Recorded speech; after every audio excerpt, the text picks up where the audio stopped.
Ahojte, ako iste viete, boli sme obdarovaní takouto nádhernou rekvizitou živou, na ktorej vám budem vedieť postupne ukazovať, ako budeme čistiť zubky bábätka od malilinkého bábätka cez ten batoliaci vek až po, dajme tomu, škôlkarský vek. Urobíme si postupne z toho také veľké video. Šiminko má teraz 9 mesiacov, má čerstvo prerezané 4 zubky, takže úplne ideálne bábätko na to, aby sme vám ukázali. Chcelo by si byť vidieť? Tam si. Aby sme vám ukázali, ako začneme tie zubky čistiť, aby to nebol nejaký veľký stres pre to bábätko, aby to nebol veľký stres pre vás a aby sme to urobili poriadne. Na začiatku by som vám chcela povedať o niektorých pomôckach. V prvom rade, ak ste dostali od niekoho takúto silikónovú srandovnú kepku na prst, je to perfektná vec na masírovanie ďasien, keď sa dieťatku prerezávajú zubky. Je to skvelá vec na navykanie dieťaťa na to, že sa niečo musí robiť v ústach, dajme tomu každý večer, ale čo to nie je to zubná kefka. Tieto štetinky silikónové naozaj ten povlak neodstránia tak, aby vy ste si mohli byť istí, že ten povlak je na noc odstranený správne. Takže aj mi vyskočila. Kľudne ju používajte, ale nie je to zubná kefka. Hej? Používajte ju na masáž desien. Keď sa ešte len prerežú tie zubky, ale nie sú celé v ústach, tak si môžete na to zobrať. Počúvajme. Čo ti ukážem? Poď sem.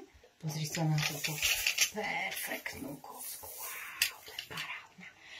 Môžete si na to zobrať najprv takýto gázový štvorec, ktorý ste používali na ošetrenie bubíka. Ten štvorec si natiahnete na prst. Tak, aby tam vlastne ste cítili svoj nechet a tým natiahnutým štvorcom budete čistiť tie zubky a otriete ich. A to budete robiť vtedy, keď vám ten zubok bude ešte len trošku trčať z ďasna. Ale ako náhle už budete vedieť, že tam ten zubok naozaj je, budete ho vidieť, tak začnete používať jednozväzkovú dospeláckú kepku. To je táto kepka. Drží sa ako pero, čiže nie ako kepka, ale ako pero. A čistíme ním každý zubok zvlášť. Na sucho, pekne dieťatko máme poležiačky, všetko si to ukážeme a otrieme každý zubok spredu aj zozadu zvlášť a tým narušíme ten povlak. Dieťatko potom buď si dá mlieko, alebo len zasliní, alebo si dá vodičku a ten povlak sa potom pekne, krásne sám odplaví a tie zubky máte očistené. Dobre? Ukážeme si na to moju polohu. Nino, ideme si umyť zuby. Počúvaj, to krásne zvládneme. Neklamme si, dieťa nemá dôvod milovať to ošetrenie, respektíve to umývanie zubov, ale skúsime mu to čo najviac uľahčiť a musíme ho naučiť, že v tých ústočkách sa robí. Šimino ma má rád, bude mi tam dávať ruky a preto ja mu tie ruky veľmi jemne na chvíľku zacvaknem mojimi nožinkami. Ahoj! Zoberieme si najprv ten gázový štvorec, lebo tuto má čerstvo prerezané tie horné jednotky a jemne si ich pootierame tie zúbky, keď ešte ich neviem chytiť do tej kepky. Ty si perfektný chalos, ale ako náhle už mi trčia tie zúbky, takže to viem chytiť kepkou, idem do jednozväzkovej kepky, otvorím si tú pusu a počúvajte ten zvuk. Takto krásne viem očistiť tie zúbky spredu a zozadu očistím každý zúbok zvlášť.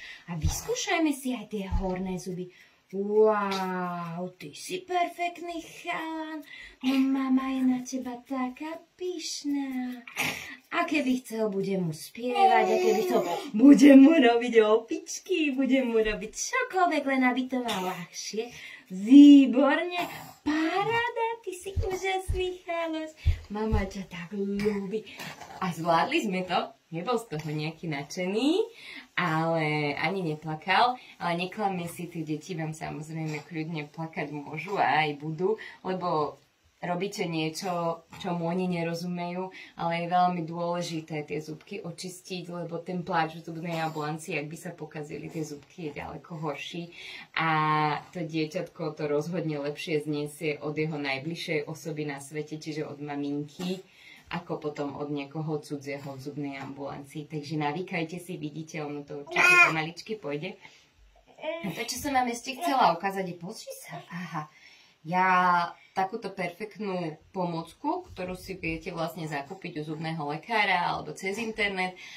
Je to vlastne taký silikónový rozverák a používate ho vtedy, keď nemáte to dieťatko také kľudné, ako dajme tomu bol môj Šimonko, ale keď je väčšie a stále s vami strašne bojuje a zatvára vám tú pusinu a hrízie vás zadnými stoličkami. Tú silikónovú pomôcku mu vlastne jemne, je to mekunké, není to nič drastické, viete dať tu medzi tie zubky alebo ďasná, záleží, či tam má zubky alebo nemá. A očistíte mu túto stranu. Potom mu to vyberiete, zasuniete na druhú stranu a očistíte túto. Nie je to naozaj nič hrozné, skladať to nemôže, lebo ono to vyzerá byť maličké, ale ono to je relatívne veľké na tie jeho ústočka a ste vybavení. A takto vám stačí očistiť zúbky pred spaním, samozrejme nebudete dieťatko. Jasné, že nebudeme dieťatko budiť v noci a umývať mu zúbky, to v žiadnom prípade vy potrebujete perfektne umyť zúbky pred tým nočným spínkaním a máte to vybavené. Že? Paráda?